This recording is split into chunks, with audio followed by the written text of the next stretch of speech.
welcome. If you're new to the channel, my name's Elliott and you're watching Rickety Ski Reviews. Today, we have the treat of skiing another Meier ski. Now, this is the Meier Quickdraw. I skied this in a 181, which means it has a turn radius of 19 meters. And their skis weight, they give a range. Depending on the length, obviously, they're anywhere between 1524 and 1858 grams per ski. I would say, based on just guessing and the length of it, that it's somewhere closer to 1750, somewhere in there. But overall, very light skis. This is kind of their flagship ski. From talking to the owners over at Meier's, I've heard that this is one of their best-selling skis, and I can see why. This ski was provided to me by Meier Skis, but I am not paid by Meier. They don't advertise with me. I don't have any kind of financial relationship, other than when they send me the skis, they let me keep them so that I can make multiple videos, or so that the skis can be featured in other videos. If you saw my Black Crows video, Zach got to ski on these, so these got kind of, you know, showcased there in his skiing. It's something that only a handful of ski manufacturers do, where they let me keep the skis. But I really appreciate when they do that, because it allows me to kind of give them a second thought or make more content about it. Similar with the Peak skis, right? If they demanded the skis back right away, well, I can only ski the conditions I had during the duration that I had the skis. So the nice thing about these is I've been able to take them up for 3 or 4 days. You know, I had a first impression where it was really hard packed, and it's never icy out in the West, but you know, firmer snow. And then I was able to take it in some slightly fresh snow. Then I was able to take it in some kind of warm sun-baked snow. It gives me a really full, in-depth idea of the skis in different conditions. So Meier, I appreciate you guys sending me these skis. I appreciate you letting me hang on to them so that I can give it a more full review. Some days I only get to go up and ski for an hour and a half, so I can ski on these skis like 3 or 4 days and really get a sense of them over time, rather than having to rush a review, do it inside of 4 or 5 hours and get the skis right back.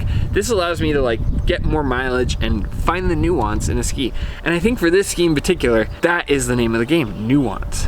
You can see in the build, very aggressively splayed tails. You can see with the tip, maybe you can see it better with this graphic, it kind of has that gradual opening that most skis have, but then it kind of has this golf ball shape at the top, which is, I think, very unique. I don't tend to see a lot of skis like that.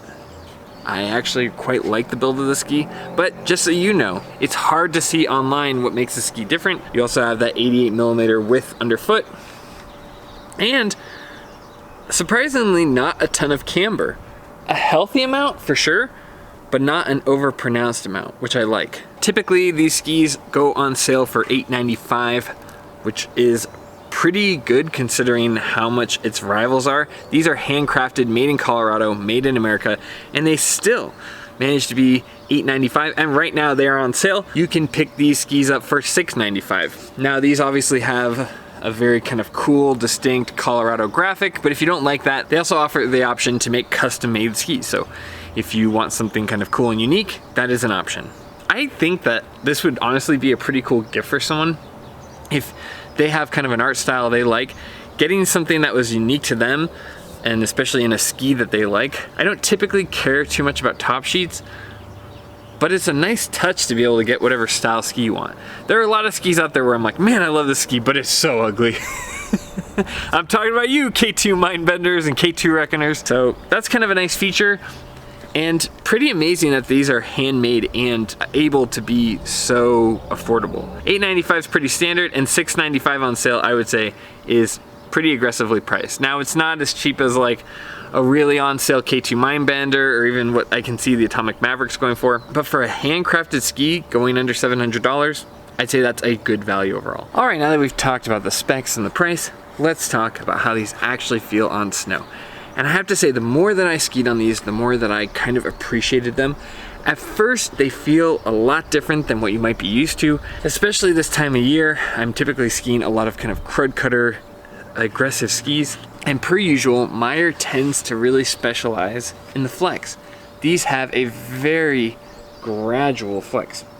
They feel stiffer underfoot and stable, but the tops really have this like soft, gradual feeling. And I think if you don't get that timing right and don't kind of figure out how to make it feel good, it can feel a little weird. The thing that I kind of relate it to the most, honestly, is if you've ever surfed, they have different types of surfboard. They have these kind of like shorter, squirrelier surfboards that you can do quick, like kind of turns and maneuvers in. I don't know much about surfing, just the basics. And then they have the longboards. The longboards are a little bit more stable and a little bit more kind of smooth and kind of coast through the turns. And I would say I relate this ski a lot to the longboard. It's just got this kind of stable, long radius, gradual flex feeling. And once you kind of figure out that soft spot and what makes it kind of go smoothly, or when the ski feels good, this ski is a lot of fun. But those are just my first impressions. Let's talk good, and then we'll talk about the bad. The good, as I mentioned before, honestly revolves a lot around the gradual feeling of the wood flex. These skis do an amazing job of just allowing you to build pressure up slowly throughout that big 19-meter radius turn. But it's so rewarding because the turn you get out of it is buttery smooth.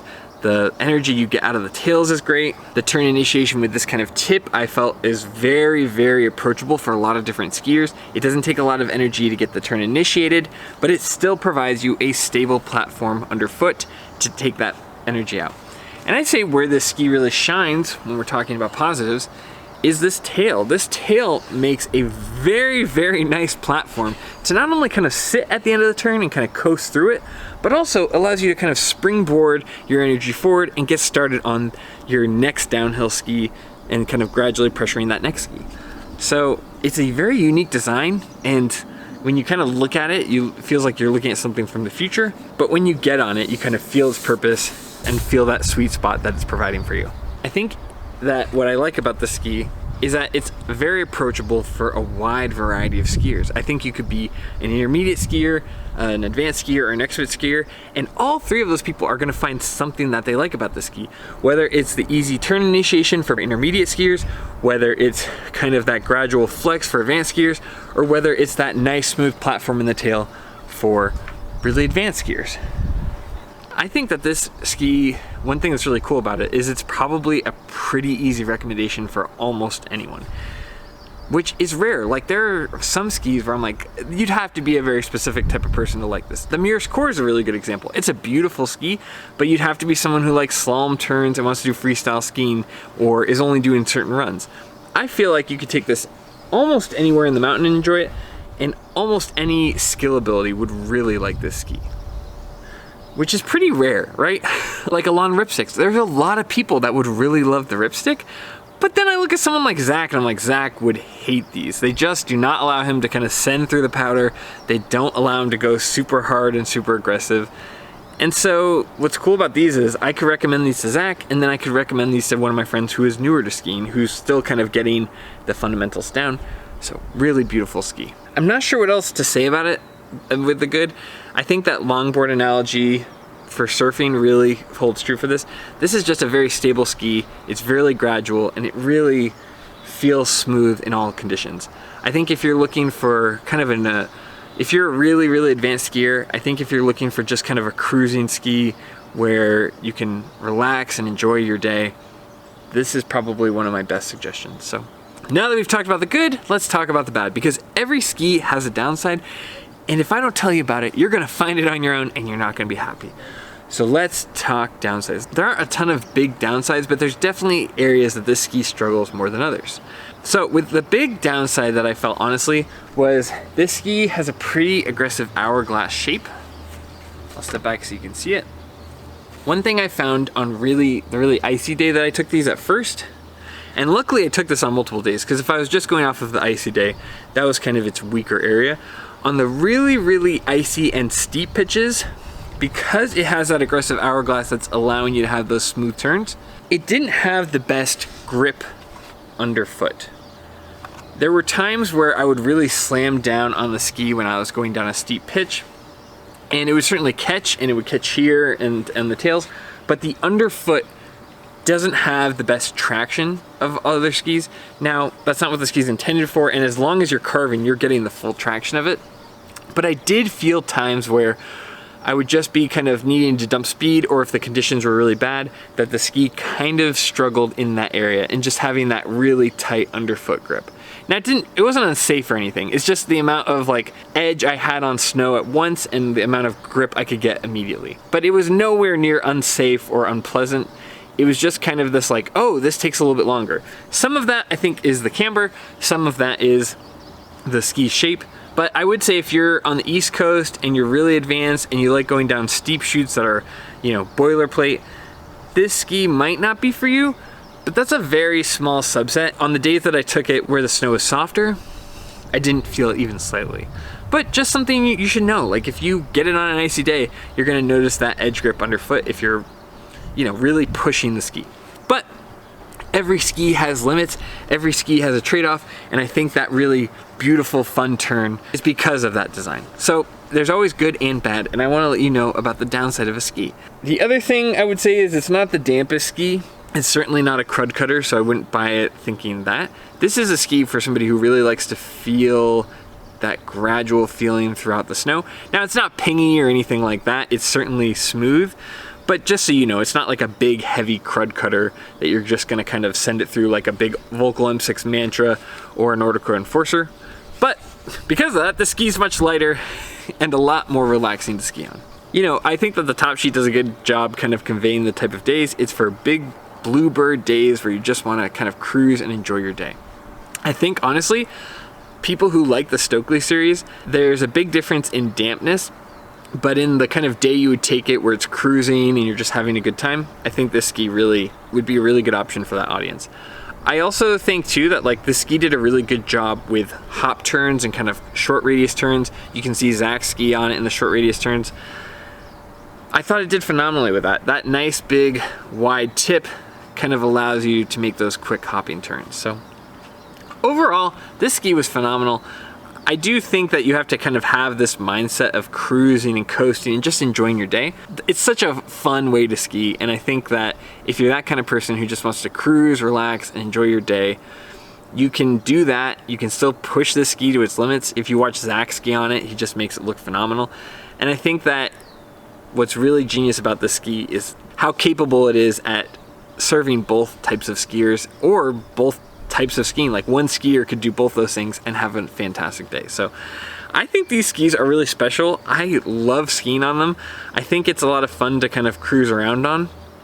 I think the ski has a couple of little downsides, but I don't know, they're not even so much downsides as they are choices. And I think that for the person that wants this kind of ski, this is the perfect ski. If you want like a relaxing cruisy ski, this would probably be my first recommendation. So for that, like, it's kind of an interesting ski. What it does really well. And that's one thing I've noticed consistently across Meier skis. They like give each ski an assignment and just make sure that ski does it really well, while also being really mindful of kind of the progression of flex that ski has. They always do a fantastic job with the wood core and kind of how gradual and clean that feels.